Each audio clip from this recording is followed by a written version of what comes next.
by Satachor Life is the Morning Watch time, right to you in Family Radio Love 101. And the Morning Watch this morning is brought to you by Honey Bun. When all is done and said, love me shorty bread. You love me shorty what? You love me shorty bread. And it was made by Honey Bun. You love me shorty bread. Listeners to Love 101 FM are advised that the views and opinions expressed in this program are not necessarily those of Love 101 FM.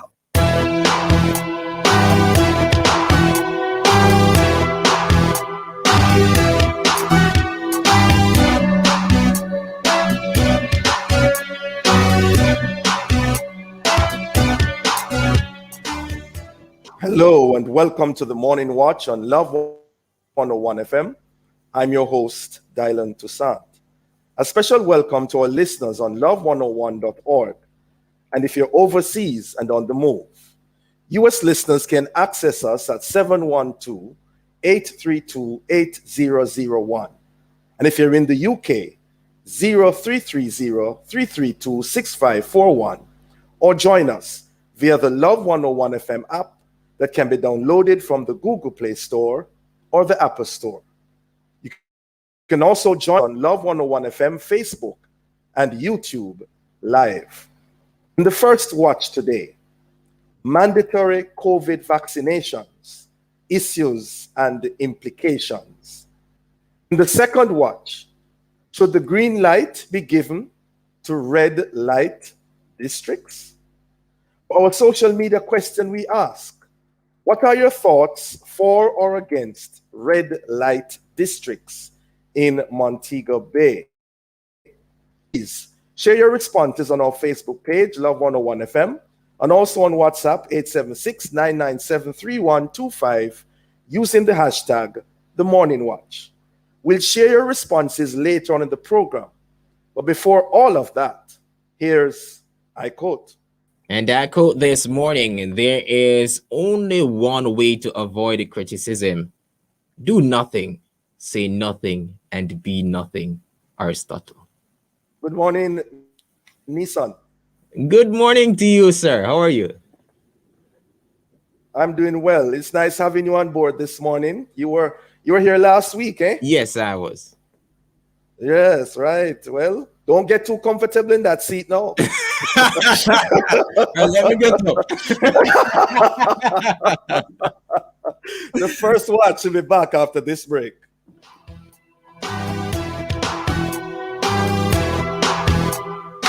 DJ Bongs. Make we rich together with Digicel. Just call 142 or dial star 142 number sign from your prepaid phone for a chance to win your share of $42 million in cash and prizes. Enter to get $500 bonus credit. Smartphone users get 500 megabytes any use data and 1 gigabyte BIP data, while non-smartphone users get 10 minutes and 50 SMS free for Digicel to Digicel calls and texts. Each entry costs $100. From now until September 14th, make we rich together with Digicel. Authorized under Section 58.3 of the Betting, Gaming, and Lotteries Act. With their versatility and timeless appeal, tiles can give color, texture, and a fabulous finishing touch to any space. And at Active Home Center, we have the best selection of tiles at affordable prices. Shop a wide selection of floor and wall tiles to add style and personality to your bathroom, kitchen, living room, and even your outdoors. Come in and let our experts show you how to make your designs come alive with the right tiles. Visit us at 84 Constant Spring Road. Active Home Center. More savings, more choices. We have only prizes, that's summer thing. So make you flew and take you wheel for your spin. All you do a look for the text, they come in and then you click on the link for your win. Spice it up, activate, add it up, elevate, pin it up, let's go. Win it up with flow. Join your mobile phone to your home or plan to your floor phone. Win tablets, smartwatches, mobile plans, Google Home Minis, and more. When you spice up your summer with Flow, just add your mobile to your home internet or activate any 5-day or higher unlimited data plan to win. Everybody wins every time. Add it up and spice it up with Flow. Dial star 129 star 6 number sign to activate or visit discoverflow.co. Conditions apply.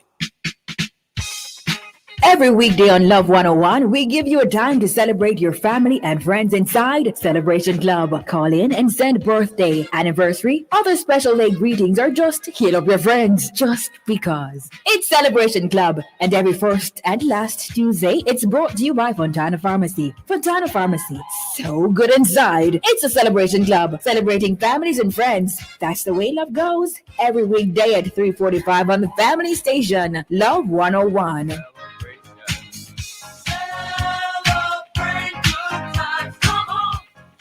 When all is done and said, love me shawty bread. You love me shawty what? You love me shawty bread. And it was made by honey bun. You love me shawty bread.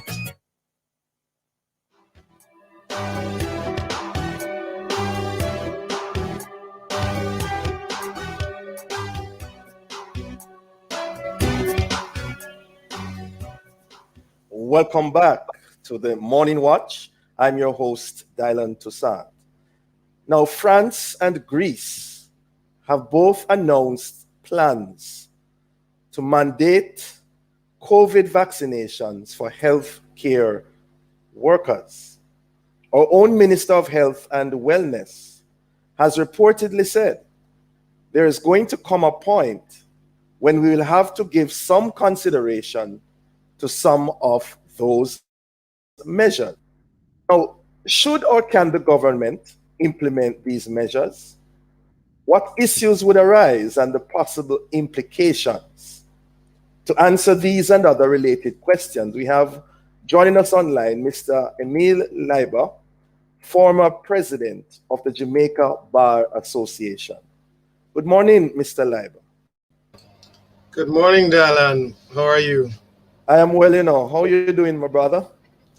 I'm good, I'm good. All things considered. Yes. Right. It's good hearing and seeing you at the same time.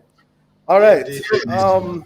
Yes. Before we even delve into our discussion, Mr. Leiber, what are your opening thoughts on the COVID-related crisis facing our nation and how we have been dealing with it so far?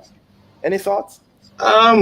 Well, it's clearly a serious matter. It's not to be taken lightly. Anything that involves the loss of life, loss of health, and impairment, hospitalization must be taken seriously. Our government has consistently tried to do a kind of halfway house between the economy and the public health concerns. So, for example, we haven't closed our borders to the extent that Trinidad did. Yes. And so we are somewhere in the middle of, when it comes to measures. Where I think we have fallen short is in the number of vaccines available to those who want it. Because before we even get into mandatory, you start with voluntary. Yeah. Right? You only get to mandatory if those who want it are not, all those who want it have taken it, and it's an insufficient number of your population. Yes. So even in the US, they're aiming for a 70% rate and so on. Based on the statistics, we are on the almost the bottom end of the vaccination rate. Now, that may well be due to issues regarding international availability of vaccines and so on. So I think that really making them available to those who want to take it of almost any age, want to take our children, is something that I think really should be the priority. Because as it stands now, we are, I think, as limited to those who want their second shot, for example. So as at today, if somebody wanted to get vaccinated, they would not be able to just go to their neighborhood clinic and get a shot. So that is step one, of how things need to be dealt with. Public education, because there's a lot of COVID information, misinformation, half information, combined with our kind of cultural context of it might be the mark of the beast and that type of thing, and incorporating medical or conflating, I would say, medical concerns, which may well be valid. Yes. Religious concerns. I myself don't consider a vaccine to be a religious matter, save for those who their religion says, they should limit what goes into their bodies.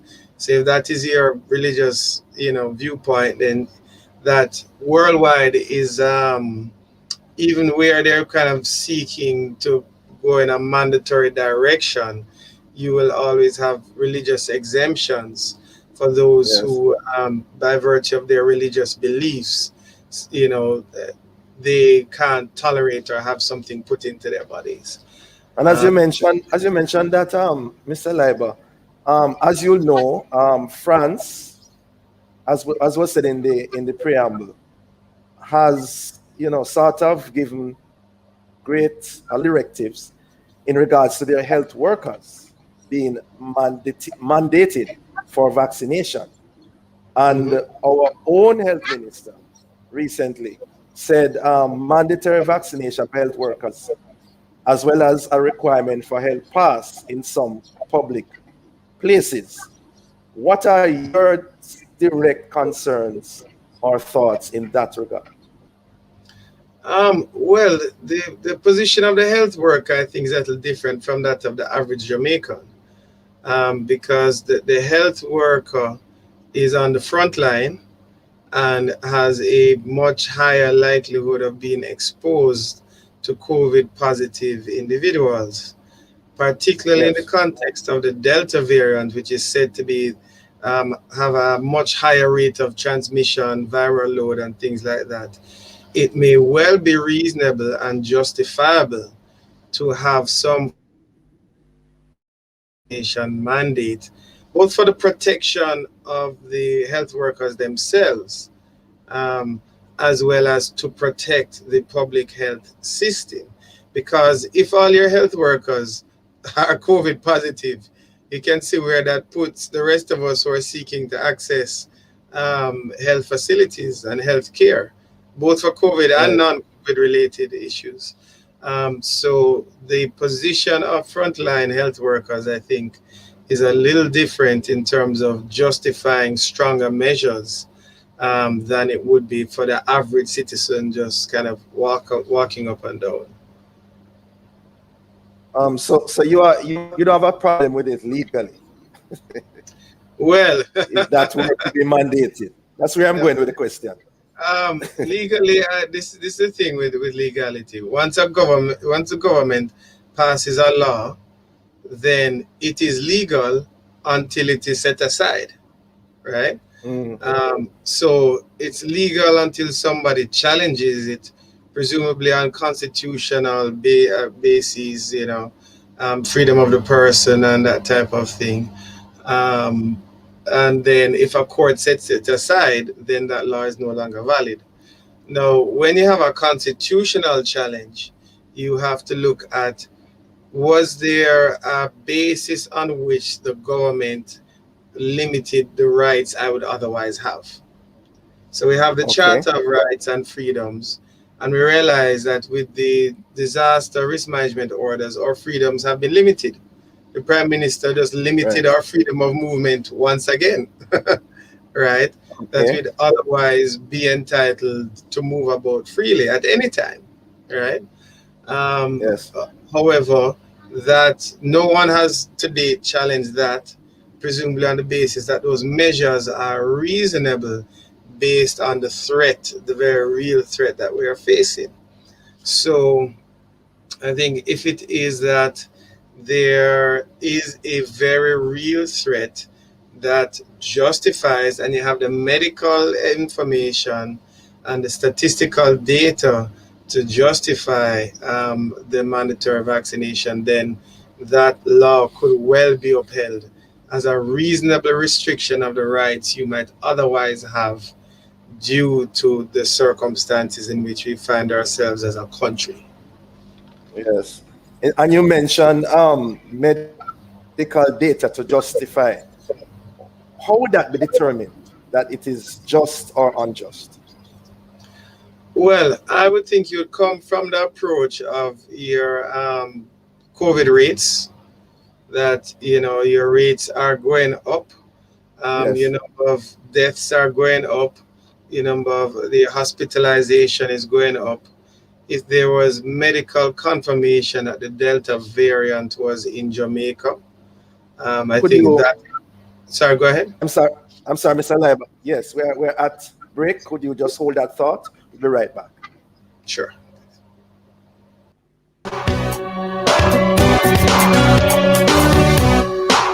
Hey, time on the family station. It's now 7:50. DJ Bongs, Digicel and make we rich together. Make we rich together with Digicel. Just call 142 or dial star 142 number sign from your postpaid phone for a chance to win your share of $42 million in cash and prizes. Enter to get $500 off your monthly postpaid bill and 10 international minutes to USA, Canada, and the UK. Each entry costs $100. From now until September 14th, make we rich together with Digicel. Authorized under Section 58.3 of the Betting, Gaming, and Lotteries Act. The Students Loan Bureau turns 50 and it's a golden celebration. Over the years, we've transformed dreams, accelerated change, and contributed to our nation's development. With SLB, I was able to finance my future, and now my daughter can chase her own dreams. The Students Loan Bureau has been part of so many success stories, and we are proud to spend the next 50 years promoting equal access to brighter futures. Thank you, Jamaica, for entrusting us with your dreams and for 50 stellar years. We have only prizes, that's summer thing. So make you flew and take you wheel for your spin. All you do a look for the text, they come in and then you click, on the link for your win. Spice it up, activate, add it up, elevate, pin it up, let's go. Win it up, quick, join your mobile phone to your home or plan to your floor phone. Win tablets, smartwatches, mobile plans, Google Home Minis, and more. When you spice up your summer with Flow, just add your mobile to your home internet or activate any 5-day or higher unlimited data plan to win. Everybody wins every time. Add it up and spice it up with Flow. Dial star 129 star 6 number sign to activate or visit discoverflow.co. Conditions apply. When all is done and said, love me shawty bread. You love me shawty what? You love me shawty bread. And it was made by honey bun. You love me shawty bread. Enjoy the new Protex. Same protection, but now enriched with natural flaxseed oil. Eliminates 99.9% of bacteria naturally. Protex, for the good health of your skin. We have only prizes, that's summer thing. So make you flew and take you wheel for your spin. All you do a look for the text, they come in and then you click, on the link for your win. Spice it up, activate, add it up, elevate, pin it up, let's go. Win it up, quick, join your mobile phone to your home or plan to your floor phone. Win tablets, smartwatches, mobile plans, Google Home Minis, and more. When you spice up your summer with Flow, just add your mobile to your home internet or activate any 5-day or higher unlimited data plan to win. Everybody wins every time. Add it up and spice it up with Flow. Dial star 129 star 6 number sign to activate or visit discoverflow.co. Conditions apply.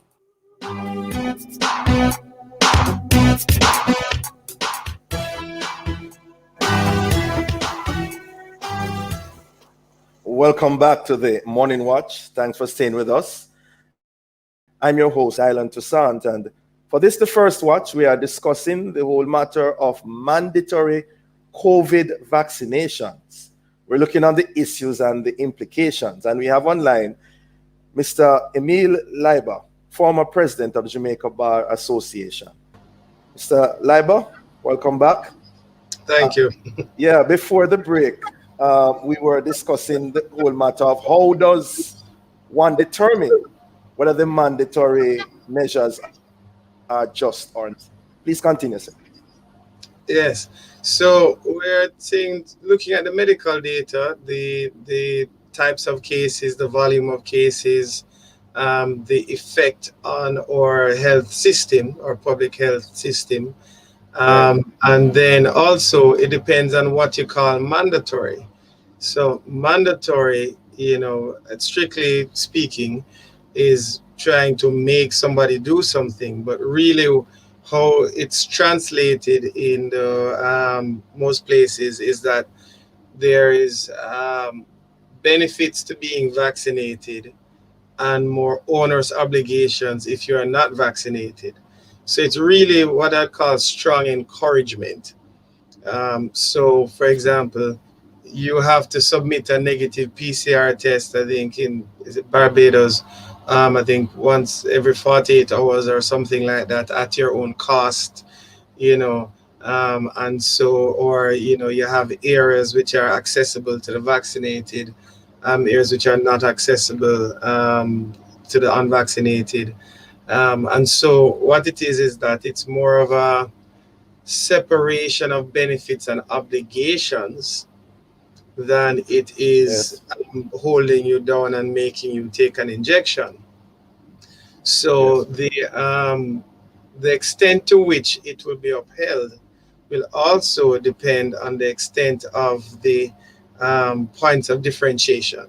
So let's say, for example, if the measures made your life difficult but not impossible, then that is more likely to be upheld. So if you had in place measures that, you know, you can't buy food unless you're vaccinated, then that is much less likely to be upheld, you know, if it is kind of fundamental to survival. Bearing in mind that you, I would think, always have to have religious exemptions and health-based exemptions, because some people, it could be a danger to their health to take the vaccine. So any type of mandatory concept, I would say, would still need to have some level of exemption.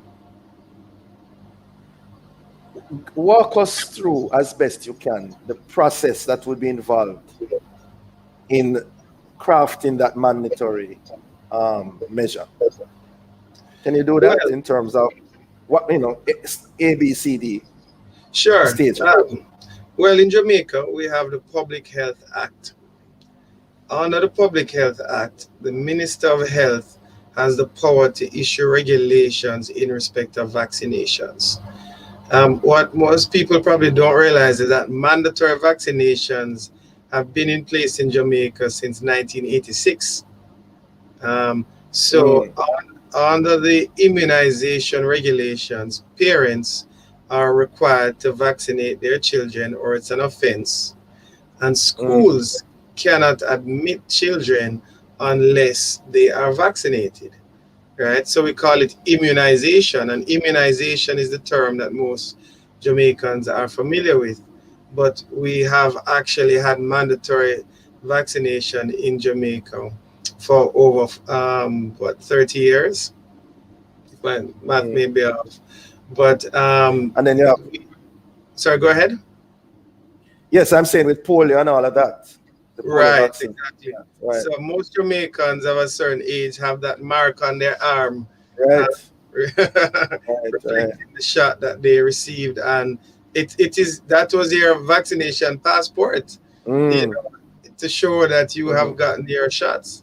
And so it really actually would not take much for new regulations to be issued to speak to specifically the COVID, one or more of the COVID vaccines. But what you would have to do is set out a structure. So the existing regulations sets out parents have to vaccinate the children. Children can't go to school without being vaccinated. So you'd have to set out a structure to issue, the minister would have to issue new regulations for adult vaccination to say adults are required to be vaccinated. If adults are not vaccinated, this is what happens. They may say, well, adults in a particular sector need to be vaccinated, so they could make a differentiation. Tourism, frontline medical workers, right, you know, caring for the elderly, for example. If you work in a nursing home, you care for elderly persons. So there could be tiers and sections, and it could be broken down in a way to have different requirements. Is there, I'm wondering, is there no space for public involvement in that initial process? Can the government just come and just lay it down like that, or? Well, they can issue new regulations without a consultative process legally, but perhaps they should. They would want public buy-in, because this is the problem with mandating, right? So the existing regulations makes it an offense if, for example, a parent doesn't vaccinate the child. I think the fine is like $500 or something. But that involves enforcement of that regulation, involves police arresting you, charging you with a breach of the regulations, bringing you to court. You go before a judge. The judge hears the evidence if you plead not guilty, and a whole exercise before that can be enforced. If a significant portion of the Jamaican population refuses, we don't have enough police in Jamaica, we don't have enough judges, and we don't have enough court to process that, right? So, for example, it may well be that you may put in a different structure like they tried to do with the ganja thing in terms of a ticketing system, but we don't know how that has worked so far. But so they may well try to do a different system. So it might be like a road traffic ticket that you get. But again, we know how many unpaid tickets we have here. You know, so this whole thing of mandating and enforcing is much easier said than done. You know, because how likely, Mr. Neiber, is it that this will be the course of action going forward if this COVID crisis continues? Well, the government has, as I understand it, walked back. Well, they're walking back and walking forward. So sometimes they say we have moved away from mandatory, and other times they kind of tough and say, well, there will be measures and there will be things, you know. So, but the very, very first thing that they have to do is have enough vaccines available to those who want to take them. That's the very first step. And we have not gotten there yet, in my view. And once you have that in place, once vaccines are freely, readily available in Jamaica for everyone who wants it, and you have gone through that process, then you can start to say, okay, I'm now at 50%. How do I get the other 20% of my population vaccinated to achieve what they call herd immunity? You know, and that type of thing. So you would have to first increase the supply of vaccines significantly, because we get vaccines in, you know, tranches, dribs, jabs, 100,000 here, 200,000 there, nowhere near our population size, you know. So we saw with the Blitz that, you know, not everyone who wanted was able to receive and that type of thing. So it needs to be freely available, assess the situation, assess what COVID looks like in Jamaica after all the people who want to be vaccinated are, and then make your assessment as to whether to put in place stronger measures. So, you know, with needs, they try to say, if you're not registered, you can't access public resources. Right. So they might try to take that approach to say, you know, if you don't have your vaccination card, then you know, you can't. So on a scale of 1 to 10, then 10 being the highest, of course, how likely you think it is? 3 in the near future. I think 3. Okay. I don't think the government wants that fight. You know. Okay. So far, they have been moral suasion. Yeah. As we wrap up, we're drawing to 7:30. What do you say to the listening public and some are viewing in that regard, especially among Christians? You know, a number of persons, as you said earlier, with this whole thing about Mark of the Beast and all of that. What do you say, Mr. Neiber, to sort of calm the fears? What I would say is try and speak to your doctor, get objective medical information about yourself, about your condition, if you have any.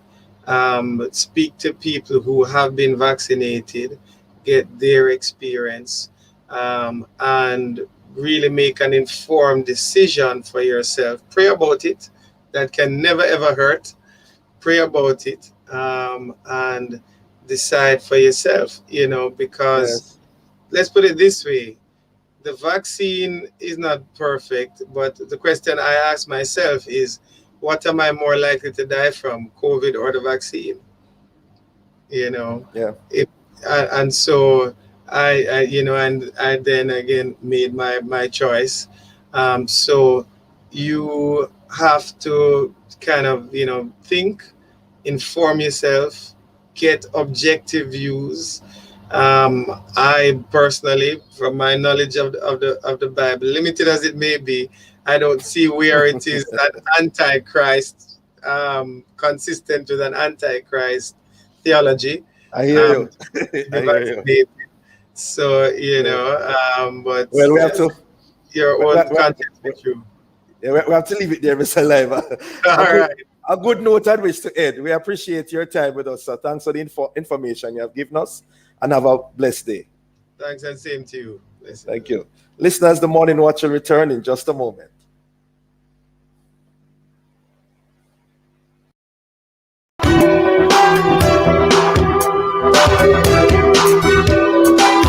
JN Auto Loan, helping you on your journey. Roll out and make a statement in your brand new vehicle. The time by JN will help you find a way is 7:31.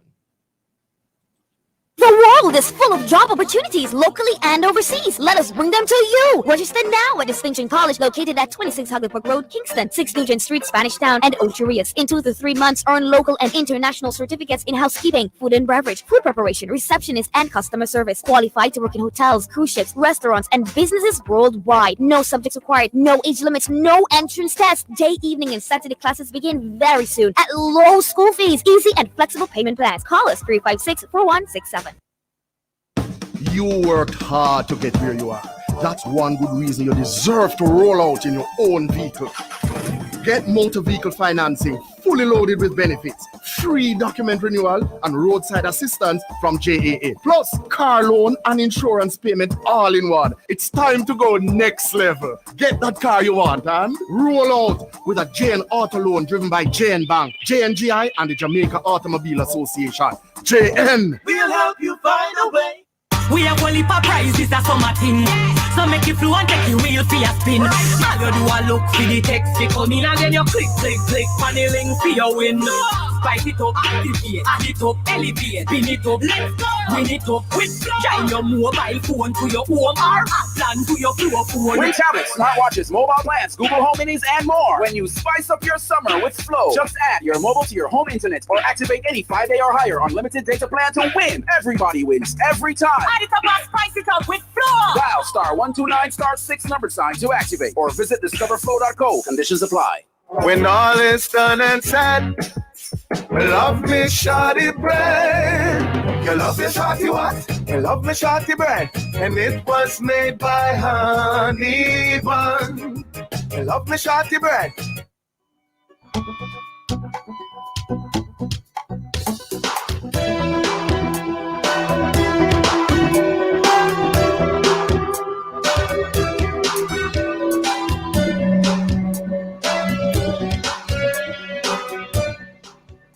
Welcome back to the Morning Watch. I'm your host, Dylan Toussaint. Well, let's take a look at the newspapers to see what Jamaicans and others are saying and doing. First of all, in the Gleaner, counselor in CMU fraud case wants to be tried separately. And also water woes hit Montego Bay, but JPS denies blame. Also in the Gleaner, local dairy farmers to get $70 million assistance. In the Observer, Warmington set on government taking responsibility for housing scheme roads. Also, CARICOM Observer Group gives thumbs up to St. Lucia polls. And finally, Gage Gray wants the SOCA officers to have all services under one roof. Those are some of the major headlines in our newspapers. Coming up next, we'll read some of the feedback from our social media question. What are your thoughts for or against red light districts in Montego Bay? Leave a comment on our Facebook page, Love 101 FM Jamaica, or WhatsApp 876-997-3125. We'll be right back. Hey, psst, come closer. I want to tell you my secret.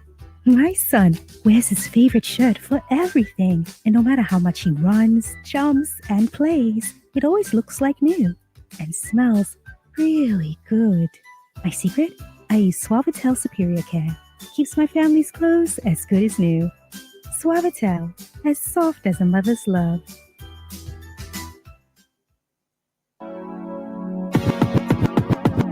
Chris and Charles has something special for you this and every Friday at 11:45 a.m. Listen to the information carefully, then answer the questions in the Chris and Charles Financial Quiz Corner. There is so much to learn and you can win something fabulous from Chris and Charles. That's the Chris and Charles Financial Quiz Corner, Fridays at 11:45 a.m. Chris and Charles, when you think loans, think Chris and Charles. And it's on the family station Love 101.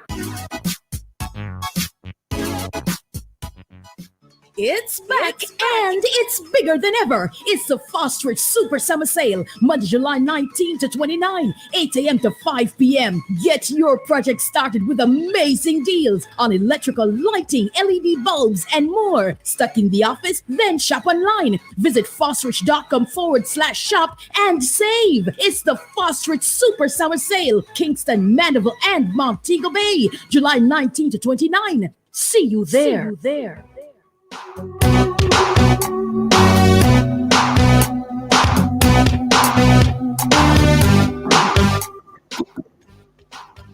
Welcome back to the Morning Watch. I'm your host, Dylan Toussaint. Let's join Nissan for a look at how our Facebook and WhatsApp friends answered today's question. What are your thoughts for or against red light districts in Montego Bay? Nissan. Alrighty, thank you so very much. Let me hop on over to Facebook. Some persons were saying regarding the COVID that the vaccine, not COVID. All right, that was the option. Let's look. This one is saying, why don't the government let me give him and all his family the vaccine so I can ensure? So most of the comments so far are really sitting around the vaccine and not necessarily the question. Okay. All right. Thank you, Nissan. As we go into the second watch, the call for the creation and regularization of red light districts is not a new call, but it is a renewed one. And coming reportedly from some outstanding individuals within the Montego Bay community. And the discussions around the issue are rather controversial and complex, with strong arguments from both sides of the fence. It's against this background that we asked the question this morning, should we give the green light to red light districts?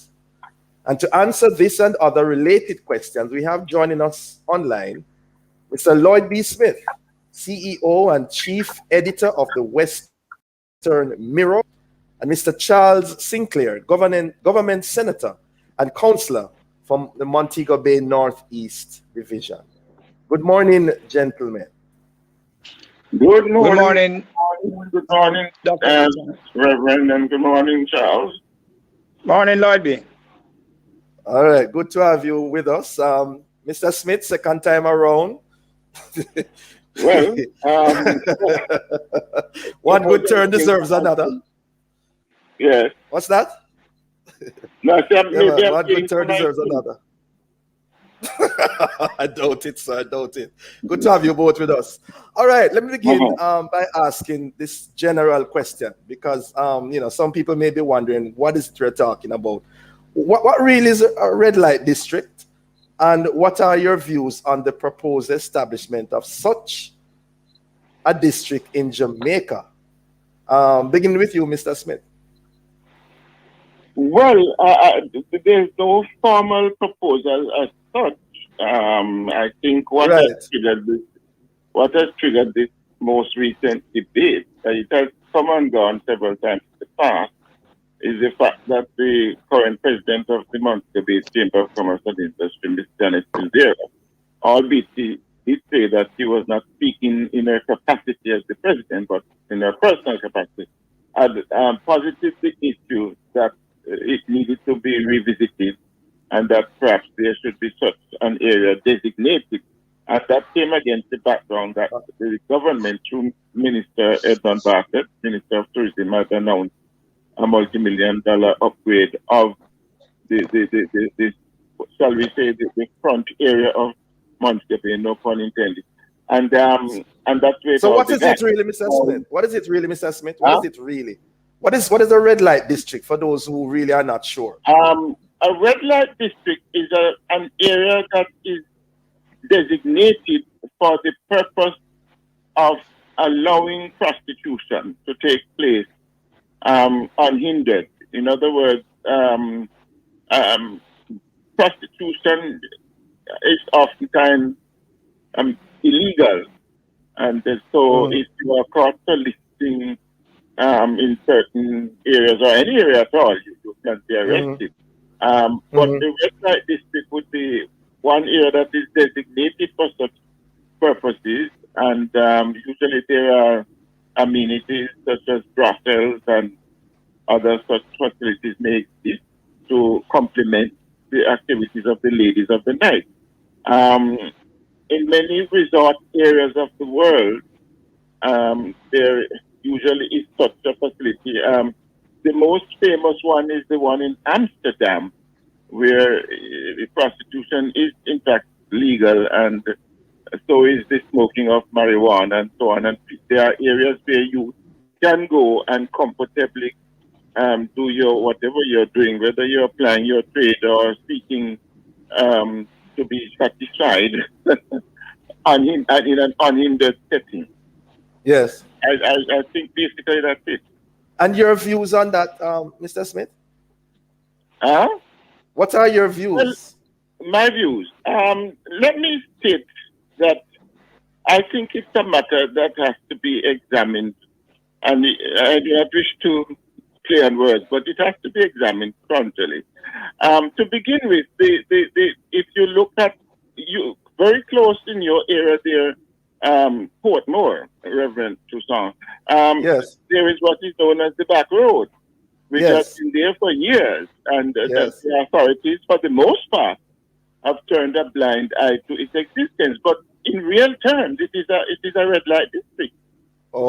In Montego Bay, we have a similar scenario where the front section, what we may call the frontal section, and again, I'm not trying to be naughty, starting from, if you're familiar with Montego Bay, starting from Harbour Street, areas of Strand Street, going right back to past the very lovely and beautiful Harmony Park, and then you enter what was, and is still known as the Hipster, but also as the Jamaica Boulevard, and this takes you right back to what is known as Dump Up Beach.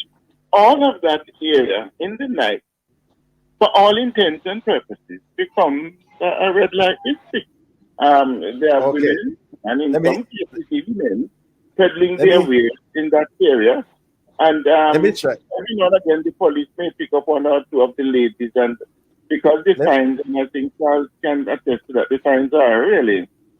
Let me try, Mr. Smith. Mr. Smith, let me try.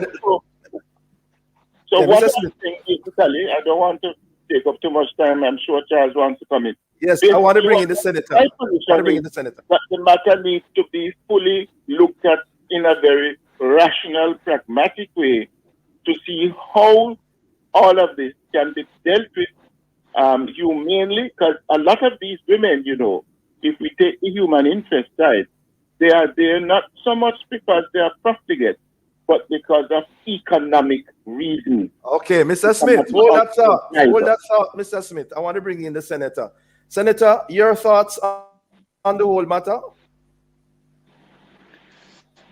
Well, good morning again. Good morning to your listeners. I've stated my position quite clearly in the public forum. that the proposal that was made, or I refer to it as a proposal, and I can't see how Lloyd B is making a separation, because the comment came. Well, he said formal.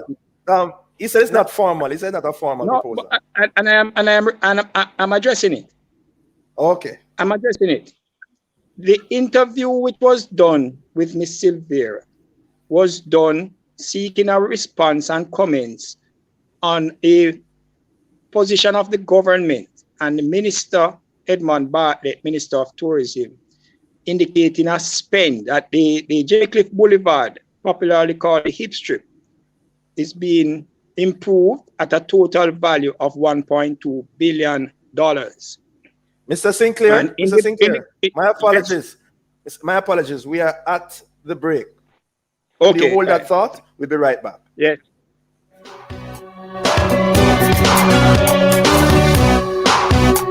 Jamaicans and donors at home and abroad. The Jamaica Customs Agency is cognizant that the speedy clearance of humanitarian aid in times of disaster is crucial. Join us and other border regulatory agencies for a virtual public forum in our CCC series. Click, connect, and converse with Customs Thursday, July 29, 2021 from 10 a.m. to 12:30 p.m. under the theme JCA and BRAs, facilitating efficient and effective clearance during national disasters. That's a virtual public forum on clearing humanitarian aid, Thursday, July 29, from 10 a.m. to 12:30 p.m. Visit www.jacustoms.gov.jm to register and to participate. Jamaica Customs, keeping our customers in focus. I always do my best to stay in control of my expenses. So with Flow, I added my mobile to my home internet service and elevated my savings. I get 50% off my mobile plan each month. Yeah, man, I get a simple, predictable mobile bill of $1,600 plus GCT and never sign a contract nor made a deposit. And you can get this too. Add your mobile to your Flow home internet for elevated savings of 50% off your mobile plan each month. Visit the Flow store or discoverflow.co to sign up today. When all is done and said, me love me shawty bread. You love me shawty what? You love me shawty bread. And it was made by honey bun. You love me shawty bread.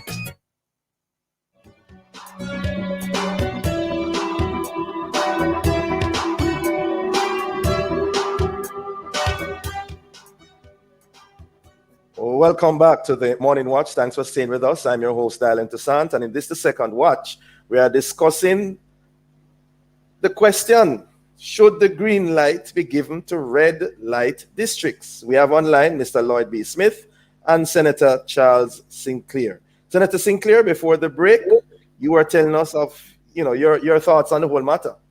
Yes, as I said, it was a response that was sought by the media to the government's proposal to spend $1.2 billion on the Jamaica Boulevard in upgrading that particular area.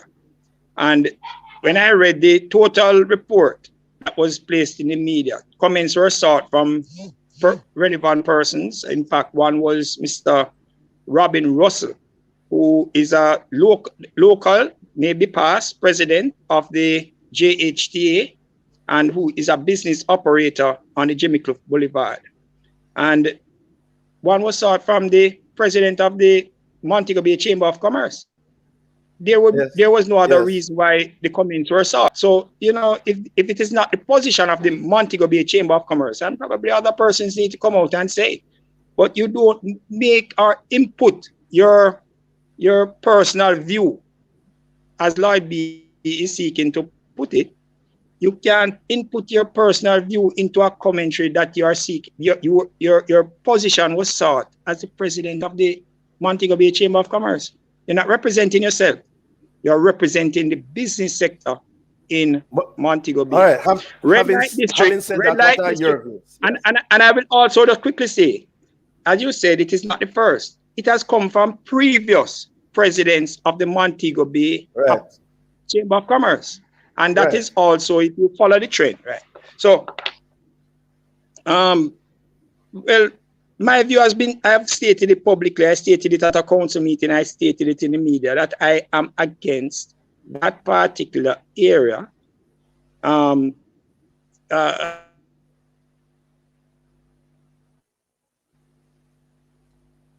being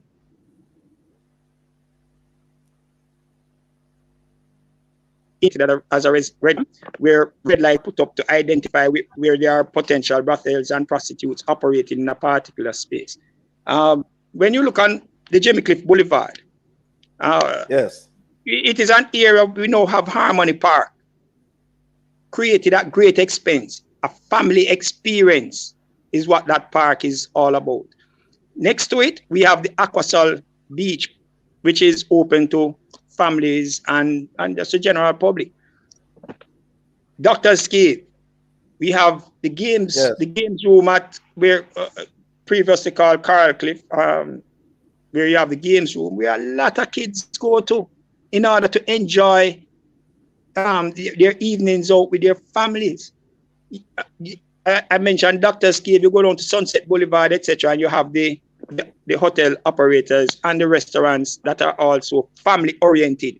We're in that space. Yes. That should be one that should be, we should be speaking about it being upgraded for the experience of locals, of foreigners coming here wanting to enjoy the Jamaican experience, that we should be discussing this particular issue of wanting to put a red light district in that area.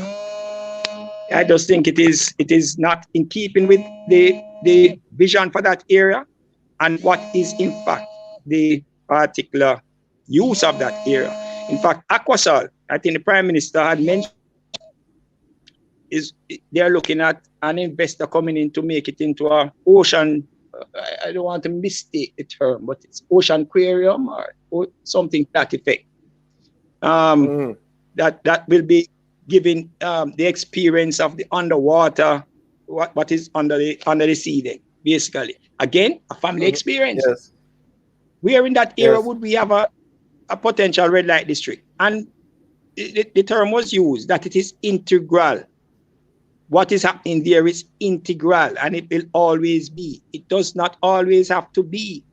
And in that particular area, we have had in the past persons selling and trading in drugs. Is it that's because that is that integral? Is that something that should continue in that area? No, it shouldn't.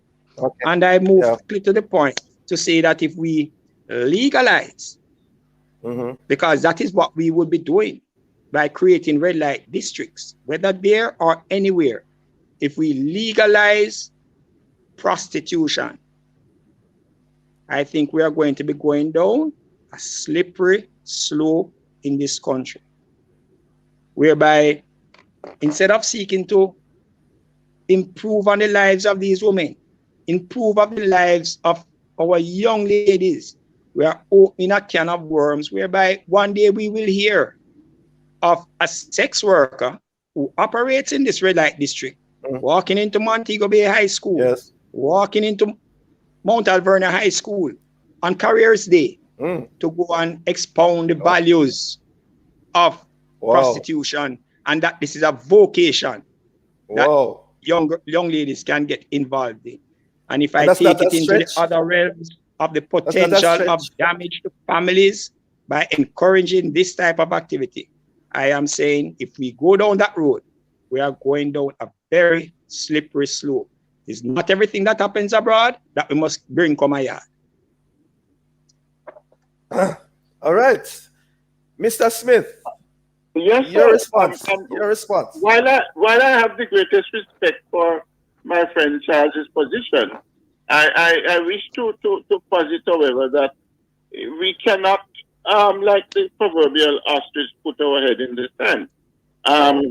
Prostitution, it is said, is the world's oldest profession, and the reality is, sorry, it's not a profession. It is not a profession. It is an activity. It is not a profession. Let him finish. Let him finish. Senator, let him finish, please. Go ahead. Go ahead, it's an occupation of sorts.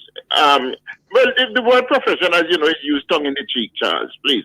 The fact is, though, that if I drive down Strand Street in the night, which has happened a few times, and I slow down, by the time I slow down, there are 3 or 4 skimpily dressed women approaching my vehicle, asking me if I'm looking for business.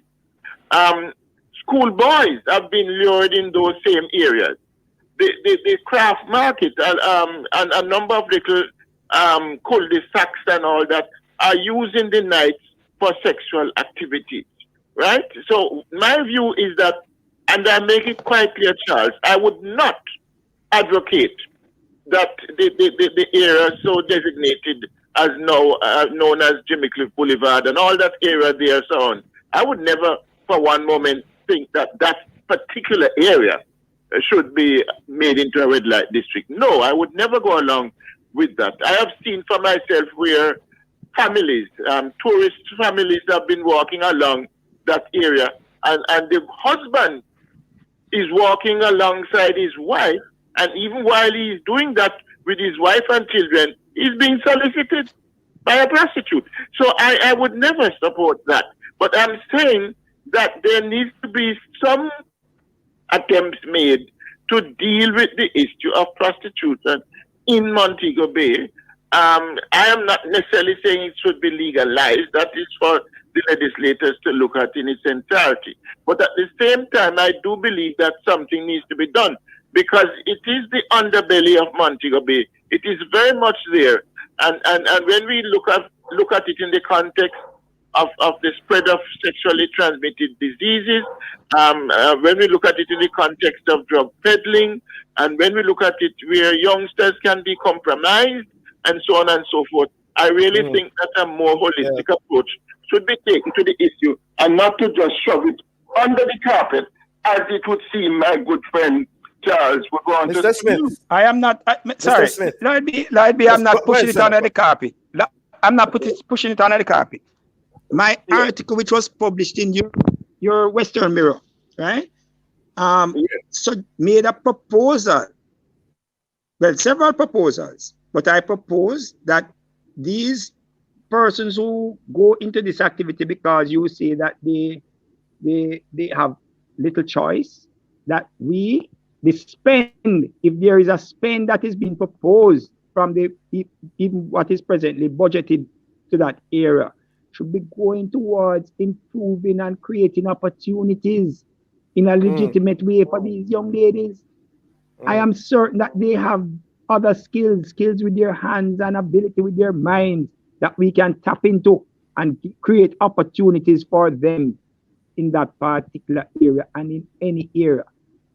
So I have never said that I made other proposals that the chamber should look with the municipal corporation under Section 45 of the Local Governance Act. We can look on how we can improve areas in Montego Bay and create opportunity that impacts upon the human welfare of our citizens, and not to seek to encourage the type of activity that is being proposed.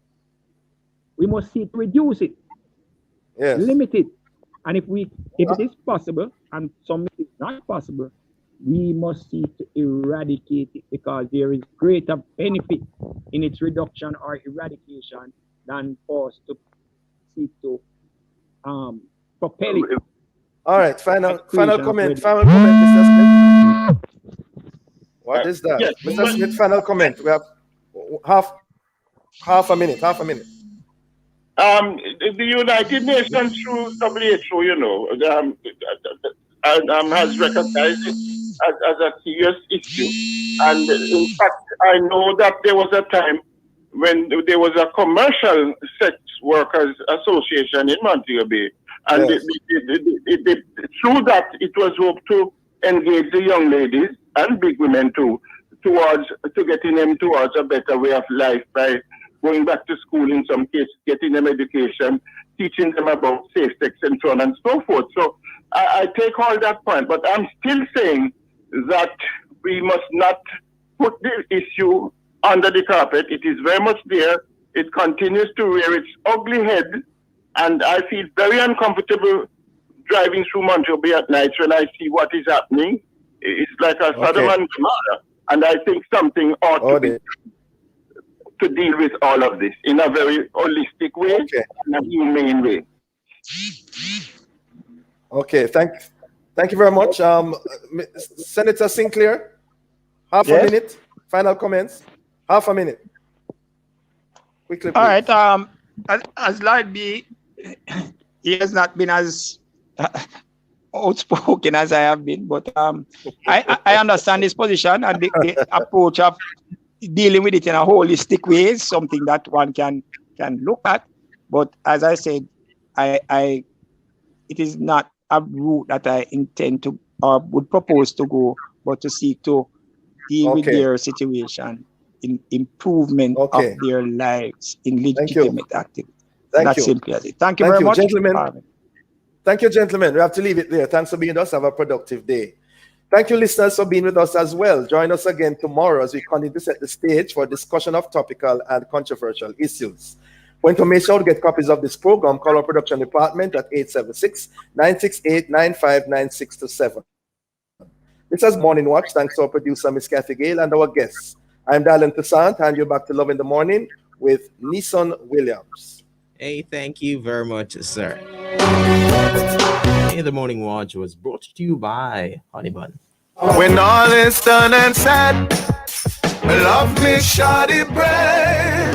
You love me shawty what? You love me shawty bread. And it was made by Honey Bun. You love me shawty bread. 1 minute moving down past the hour 8 o'clock